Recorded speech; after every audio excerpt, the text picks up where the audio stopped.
तो क्या कहते हैं, काल डरे करतार से जय जय जय जगदीश, और जोरा जोड़ी झाड़ता पगरज डरे शीश। काल जो पीसे पीसना, और ये जोरा है पनिहार। अब दूसरे शब्दों बता रहे कि ये काल यहाँ का जो सबको खाता है, ये तो परमात्मा की चक्की पीसता है, और मौत भगवान का पानी भरती है। पानी भरना मतलब नौकरानी हुआ करती थी राजाओं के। और ये दो असल मजदूर हैं मेरे सतगुरु के दरबार, गरीबदास जी बता रहे हैं। तो आप उस परमात्मा की शरण में आ गए हैं। तो यहाँ क्या बता रहे हैं कि सतगुरु के उपदेश का अब लाया एक विचार, और जय सतगुरु ना मिलते तो जाते नरक द्वार। नरक द्वार में दूत सब फिर करते खेचा ताने। अब आप न पकड़ के कोई कुआं में गिरना चाहे, क्या खुश होके गिर जाओगे? पूरे हाथ पैर मारोगे, चिल्लाओगे और बैक मारोगे जितनी आपकी पैर बसाओगी। तो वहाँ तो नरक भी कुआ भी हाहाकार माच रही, उनका पीटे जा रहे हैं, कोई सड़ रहे हैं, कोई कौवे नोच रहे, और उस गड्ढे में आपको फेंकने के लिए ले जाते समूह के समूह को। हजारों की संख्या में यम के दूत भाले ले रखे होते हैं। ये जो शरीर है आपका, ये तो ऊपर का कुर्ता पजामा है, असली शरीर तो अंदर है इसके, जिसको सूक्ष्म शरीर कहते हैं। उसमें प्राणी मरता नहीं, लेकिन दर्द बहुत होता है। तो ये भूत प्रेत उस सूक्ष्म शरीर में घूमते हैं, वो आपको नहीं दिख सकते। और वहाँ वो शरीर होता है, उसको फिर जब आदेश हो जाता धर्मराज से, धर्मराज के यहाँ से न्यायाधीश से, जाओ इसको नरक में, इसको स्वर्ग में, इसको गधे की योनि में, इसको कुत्ते की योनि में, वो तो फटाफट चले जाते हैं। यम के दूत जब उसको लेकर चलते हैं पूरे टोल को, जैसे डांगर पशुओं को फाटक में रोकते समय वो वापस बाजन गलठ मार मार के अंदर ठोक्या करें, तो वो स्थिति होगी वहाँ पर उन प्राणियों की जो सत भक्ति नहीं करते या नकली संतों से नाम लेकर भक्ति करें। सतगुरु ना मिला जिनको, यम के दूत उनको आगे को ले जाएंगे और वो वापस भाजेंगे। उसमें कौन करे राजी खुशी? तो उनका सीधे भाले ठोकेंगे, दे लटकीते लागो, और उनको फिर धक्के से ठोक कर उसमें और फाटक बंद कर देंगे। तो यहाँ बताते हैं नरक द्वार में दूत सब फिर करते खेचा ताण, उनसे कभू ना छूटता। और उसके बाद नरक भोग के फिर कहाँ? फिर 84 लाख योनियों में 4 खानियों के अंदर फिर आता। 4 खानी में भरमता और कभू न लगता पार, ये फेरा सब मिट गया मेरे सतगुरु के उपकार। अपरमात्मा की इस मंत्र को लेने से, मर्यादा में रहकर भक्ति करने से आपका कितना पहाड़ से भी बड़ा दुख टल गया, बाईपास निकाल दिया आपने, यदि मर्यादा में रहोगे तो। अब क्या कहते हैं परमात्मा के, सतगुरु के सजदे करूं कर्म छुटाए कोटि, और जो सतगुरु की निंदा करे उनके यम तोड़ेंगे होठ। कि ऐसे संत ने जो इतना उपकार किया, इतना निर्मल मार्ग, और ऐसे पहाड़ से भी भारी दुख जीव के बचा रहे हैं। और यहाँ इस जीवन में भी करोड़ पापों से आपको बचाया जा रहा है। बीड़ी मत पीना, शराब ना पीना, मांस मत खाना, भाई किसी की आत्मा ना दुखाना। अब आपको इतनी दया और ज्ञान होगा भगवान का, तो फिर आप इन पापों से बच के सारा दिन भगवान की भक्ति करते हो, ना बैठ के गप्पे मारो, किधर ताश खेलो, किधर राजनीति बतलाओ, किधर सिनेमा मार्ग फुड़वाओ बैठे बैठे। अब कितने बाईपास निकाल दिए, कितने कर्म छुटवा दिए आपके बुरे। कहते हैं सतगुरु के सजदा करूं कर्म छुटाए कोट, और ऐसे सतगुरु की जो निंदा करें फिर यम के दूत उनके होठ तोड़ेंगे, यानी ऐसा पीटेंगे कितने लागो। होठ तो नाजुक होती है, कोई बालक ना धमकावे तो उठा पर ना मारा करे, एक आधा थप्पड़ चट्टू कमरे में मार ले। कहते वो होठ भी फूटेंगे तो नो सोच लो बेरहमी से पीटा गया वो। तो कहते वहाँ इतनी पिटाई होगी आपकी, ऐसे महापुरुष की जो निंदा भी करते हैं। और फिर क्या बताया है, 7 समुद्र की मसी करूं लेखनी करूं बन राय, धरती का कागज करूं गुरु गुण लिख्यो न जाए। अब क्या गुण लिखेंगे उस ऐसे महापुरुष के, जिसने ऐसे संकट से बचा दिया। एक कुत्ते का जीवन लिखण लग जाओ, जन्म होते वो क्या खाना शुरू करता है, कहाँ रहता है, गर्मी कितनी जोर की धूप पड़ती है, बाहर बिलख रहा होता है, सर्दी पड़ गिरती है, ऊपर से वर्षा भी होने लग जाती है, और वहीं गींडली सी मार के इकट्ठा हो गए नुपड़ा उपड़ा नुकर जाऊँ। अरे ये पहले आंटी पा के रहा था मनुष्य बना हुआ, जो भगवान कदे सोची भी कोई ना, यह भी बनेगी तेरे साथ। तो ऐसे दुखों से जिसने बचा दिया, और फिर खाना क्या खाता है, वो सूता उठते ही जाता है किसी, क्योंकि मैं कहा उसने रसोई में भोजन की, तो पहले द्वार में नहीं देखा, कोई देख तो नहीं रहा, फिर सीधा जाएगा रसोई की तरफ जहाँ मैं आ रही है इसने। अब रसोई में कौन घुसने दे उसके, को लठ मारेगा, जो हाथ में आ गया वो ठोका पहले तो उसके। जो रसोई में घुसने की कोशिश कर रहा है, बाहर खड़ा रहा, तुमको टूक मिल भी जा, पर इतनी उसमें संतोष नहीं रहता, भूखा मरा सूता सारी रात, तो कुर्रा आया बैठ के भौंक्या भी मतलब। तो ये दुर्गति होगी, और वहाँ लगा लठ, फिर वो थोड़ी देर तक चिल्ला होगा, फिर शायद दूसरे घर की तरफ ताकेगा कि शायद यहीं दाव लग गया। अब दूसरे घर में जब जाता है, वहाँ उसके भाग को जूत मिले कि टूक मिले, जब वहाँ भी लठ लग गया, तो फिर वो खखाट उठा है, बाहर जाता जंगल में। उसको पता है कि वो मार नहीं खाई जाएगी, फिर क्या खाता है, वो टट्टी खाता जा करके। ऐसी हालत हमारी होनी थी, और इस नाम से, और इस भक्ति से, और इस बंदी छोड़ की दया से आप इन सब से बाईपास निकल गए। तो कहते फिर क्या गुण लिखे इसे महापुरुष का, इसे भगवान का। 7 समंदर की स्याही बना दूं इंक, और पूरी धरती का कागज बना लूं, सारे वृक्षों की कलम बना कर रख लूं, और फिर लिखण लग जाऊं, ये भी घिस जा, 7 समुद्र भी खत्म हो जा, पृथ्वी जितना बड़ा कागज भी थोड़ा पड़ जा, उस गुरु के गुण नहीं लिखे जा सकते।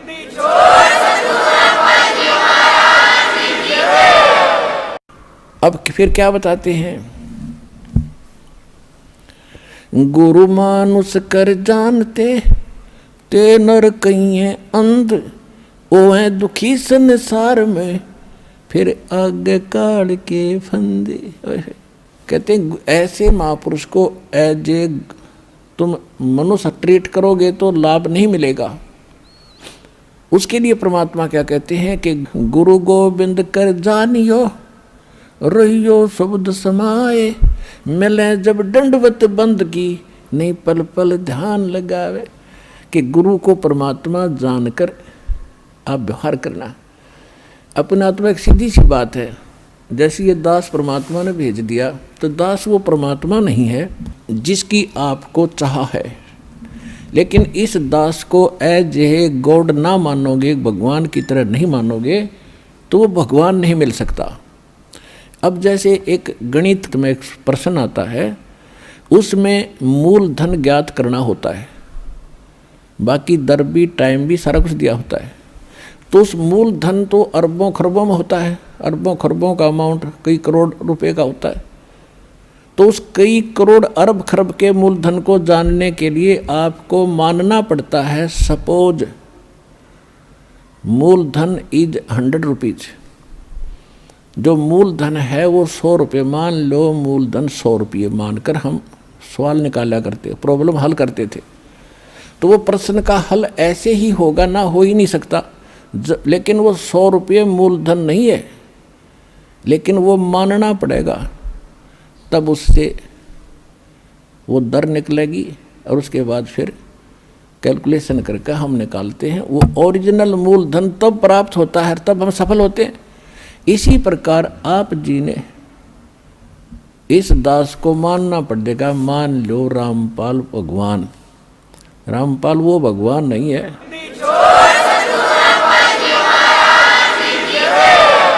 और इसको एज ए गॉड ट्रीट करके आपने अपनी आदत सुधारनी है।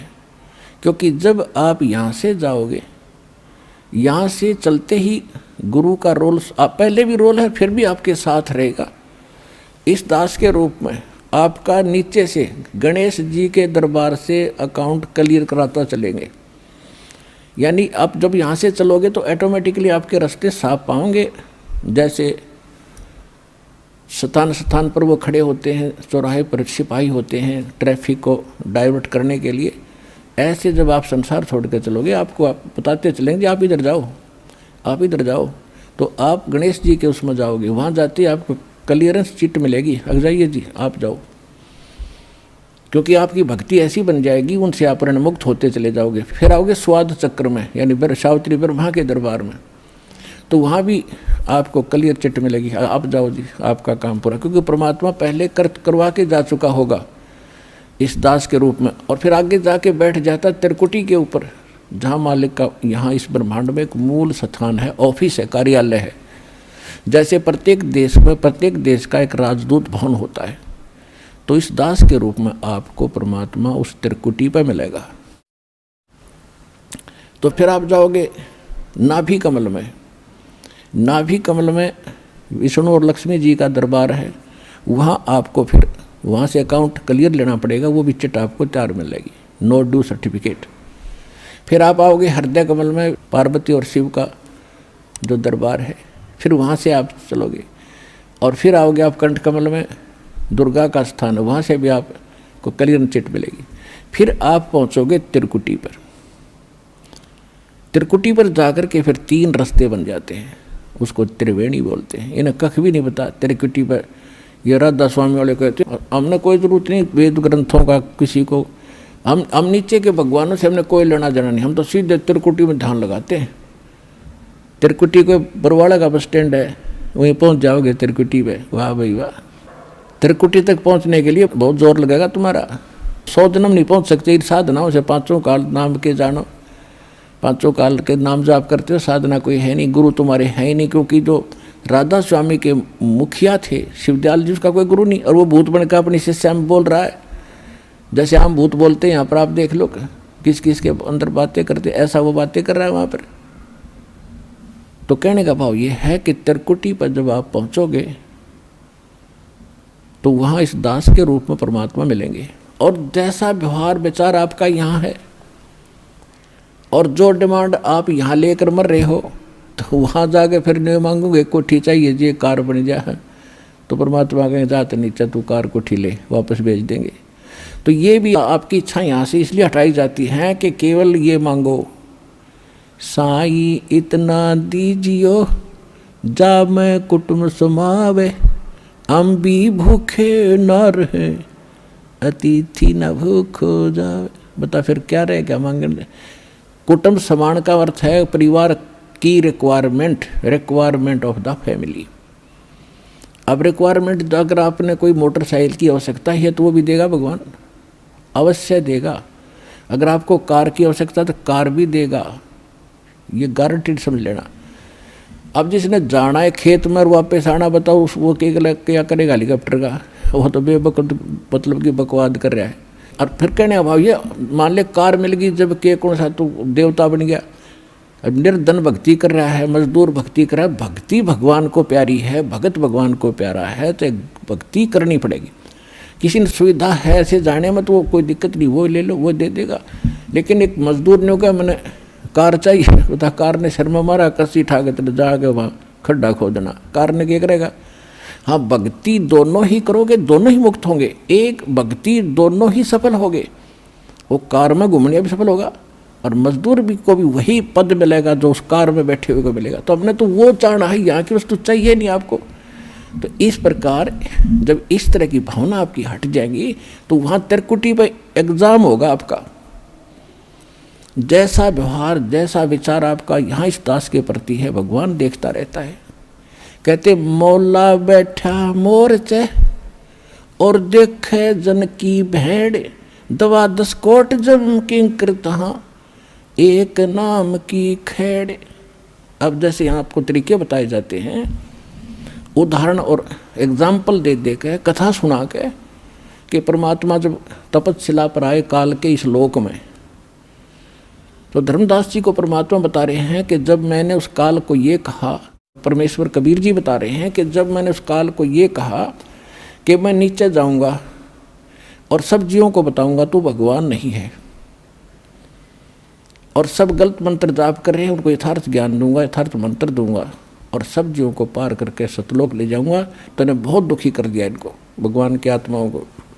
तब वो काल इतना ताकतवर है कि मेरे ऊपर झपट्टा मारा मारने के लिए, तो मैंने सतनाम का जाप शुरू कर दिया। और जो ही मैंने सिमरण किया श्वास से, ऐसे गिर गया जैसे पक्षी की पाँख कट जाती है। तो कहने का भाव ये है कि जब आप पर कोई आपत्ति आती है, प्रथम मंत्र मिला है तो उसका सिमरण कर दिए शुरू, और सेकंड मिला है सतनाम तो सतनाम का सिमरण शुरू कर दीजिए। सार नाम मिला है तो वो तो कहना है क्या है, वो सिमरण कर दीजिए। तो तीनों ही एक जैसा प्रोटेक्शन करेंगे यहाँ की आपदाओं में। तो यहाँ परमात्मा हमें बताना चाह रहे हैं कि जब कोई भी आपत्ति आवे तो अपने श्वास का सिमरण आपने शुरू कर देना चाहिए। जैसे मौला बैठा मोर्चे और देखे जन की भेड़, भेड़ माने भिड़ंत, यानी किस तरीके से ये लड़ता है। जैसे एक सैनिक है और उसके पास बंदूक है, गन है, अब वो गन न छोड़ के और पत्थर ठाको मारने चल रहे तो किसा क्या कल है उसके अंदर। तो आपको ये नाम की एक बंदूक दे रखी है, हथियार दे रखा है इस काल के दूतों के साथ लड़ने के लिए। अब जब आपके ऊपर आपत्ति आती है, यम के दूत आते हैं, चाहे गरीबदास जी ने लिखा है कि वो परमात्मा आपकी हर गतिविधि देखता भक्त की, और आपको ये भी देखता है कि वो किस तरह से उनसे निपटेगा काल के दूतों से। कहते इन 4 दूतों की तो बात ही छोड़ो जो तुम्हें लेने आते हैं। अगर 12 करोड़ यम के दूत सामने खड़े हों और आपने एक सिमरण कर दिया, वो 12 करोड़ न्यों पड़ेंगे, जाके एक दूसरे के ऊपर उछलते भागते नजर आओगे, न्यों मैदान साफ कर जाएंगे। अब कहते हैं मौला बैठा मोर्चे, मौला माने वो परमात्मा, मौला बैठा मोर्चे देखे जन की भेड़। जो मोर्चे में भक्त बैठा है, यानी मोर्चा है हमारा हर काल का ही, उसके साथ हम लड़ रहे हैं, संघर्ष कर रहे हैं, भक्ति कर रहे हैं, हरि सिमरण कर रहे हैं। और कहते हैं जैसे आपत्ति आती है उस समय अपना सिमरण शुरू करो दाता का, सब बातें भूल के। और वहाँ नो का हरी माँ मर गया बचाइए तो कहेगा भगत है वो। तो परमात्मा ये देखता है कि वहाँ आप कौन सा फार्मूला अपनाओगे, तो वो तरीके आपको यहाँ बताए जाते हैं। तो वहाँ एग्ज़ाम होगा त्रिकुटी बजा का आपका। तो यहाँ परमात्मा कहते मौला बैठा मोर्चा देखे जन की भेड़, आपकी लड़ाई देखता है, भिड़ंत देखता है, यो कैसे मुकाबला करता है। बंदूक धर के पत्थर ठाता है या बंदूक दिखावा है, तो फिर ज़्यादा फर्क पड़ जाए। बंदूक दिखाते हैं तो नाम के सिमरण से संकट टलेंगे। और कहते हैं 12 कोट दम किंकर जहाँ 12 दूत यम के दूत सारे के सारे आपके सामने आ जाओ, और एक नाम की खैड़, खैड़ माने टक्कर नुमारा सब गिरता चल है, तगड़ा आदमी होता है। तो ऐसे वो मंत्र की इतनी ज़बरदस्त शक्ति है, क्योंकि ये ज्ञान जो बोला गया था सिंपल और अनएजुकेटेड व्यक्ति थे, उनको सिंपल लैंग्वेज में समझाना था। तो वो परमात्मा आपकी भिड़ंत यानी आपकी एक्सरसाइज देखता है कैसे कर रहा है। तो वो जैसे इस दास के साथ आप व्यवहार जैसे आप यहाँ डिमांड करते हो, तो धीरे धीरे देखो प्रथम बार को भक्त आता है उसको तो कंपलसरी है, वो तो मांग गएगा, और ये भगवान देगा ही देगा, इसके घर में कोई घाटा है कोई नहीं। ज्ञान इसलिए दिया जाता है कि तू क्या मांग रहा है उतना मांग ले जितनी तुझे ज़रूरत है, और बाकी भगवान पर छोड़। उसने क्या पता नहीं मेरे बच्चे को क्या आगे आवश्यकता है, आगे तैयार खड़ा पाओगा आपका, आपसे पहले खड़ा मिलेगा, इसको किस चीज़ की आवश्यकता है। पति भरता जमी पर जो जो धर पाओ, समर्थ झाड़ू देत है ना काटा लग जाए। तो आप उसके हो गए, तो फिर आपके जीवन रूपी सफ़र में झाड़ू लेकर कहते हैं मैं उसका दास हूँ। दास किसे कहते हैं? गुलाम को। दास भी पीछे रह जाए, लेकिन भगवान आपकी पुकार से सुनते ही आगे खड़ा पाओगा, और उसको पहले भी खड़ा पाएगा कि मेरा बच्चा आ रहा है, और साफ कर दो कि देश के कर्म के कांटे ना चुभ जा। तो इतना आपने इस मालिक में समर्पित होना पड़ेगा पतिव्रता की तरह, तब लाभ हो।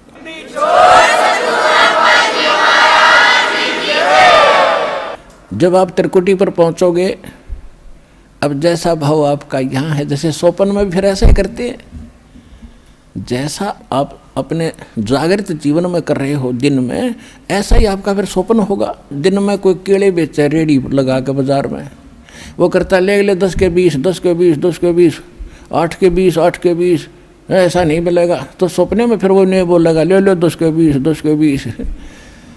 तो अब जैसा रिहर्सल आप यहाँ कर रहे हो, जब आपकी मृत्यु होगी आपको स्वप्न होगा, और उस स्वप्न में आप जो यहाँ कर रहे हो वही वहाँ बोलोगे जाके भगवान के दरबार में, भगवान के सामने। तो इसलिए पहले देखो, ये तो मालिक है, आपको टाइम देगा पूरा, आपकी उम्र बढ़ाओगा जब भक्ति नीत रखोगे तो, और तब तक आपकी यहाँ की संसारिक सुविधा भी सारी सेट कर देगा, क्योंकि उसको मालूम है ये जीव है और कितना ज्ञान सुना ले। अब सीधी सी बात है, जब तक पैर में कांटा है इतना कितनी सलाह दे ले जूता पहन ले, जूता पहन ले, कतई नहीं पहन सकता, वो तो कांटा निकालना ही पड़ेगा जब जूता पुराना है। तो ये दास आपसे भक्ति करावेगा तो आपके ये कर्म के कांटे, ये दुख जरूर दूर करेगा, ये गारंटी समझे।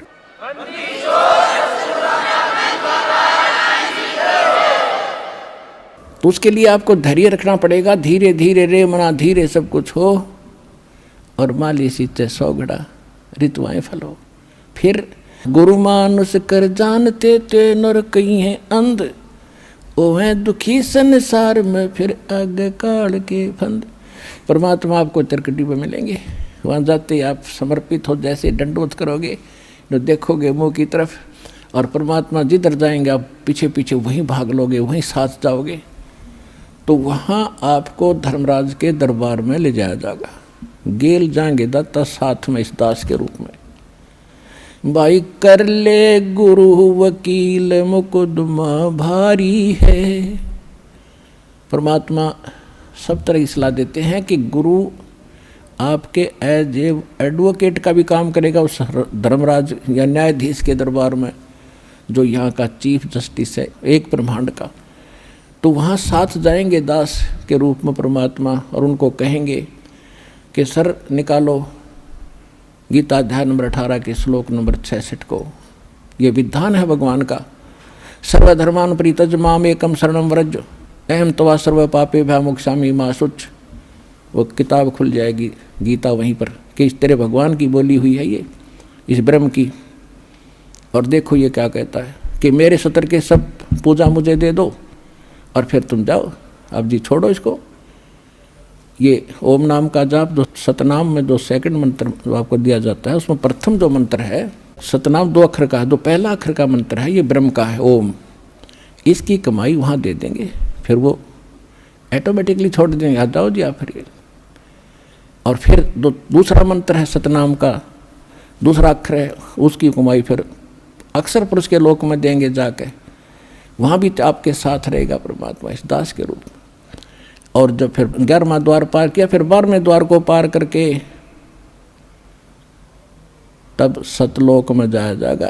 कोई 10वें द्वार तक अटक रहा है, एक ने कि 11वीं खिड़की सुन ली अधूरा सधूरा, ये थे नीम हकीम, ये मधु परमहंस रांझडी वाला, 11वीं खिड़की आ गई, किशन नहीं पाई आज तक, ये थे काल के दूत। और परमात्मा को पता था कि इन मेरा संत धोएगा जाकर सारे की पोल पाड़ देगा। तो वो 12वां द्वार पार करके सतलोक में प्रवेश करेंगे और तब वहाँ चले जाएंगे जहाँ लौट कर कभी नहीं आते। तो परमात्मा की भक्ति और साथ में गुरु का यूँ सहयोग आपको सदा बनाए रखना पड़ेगा।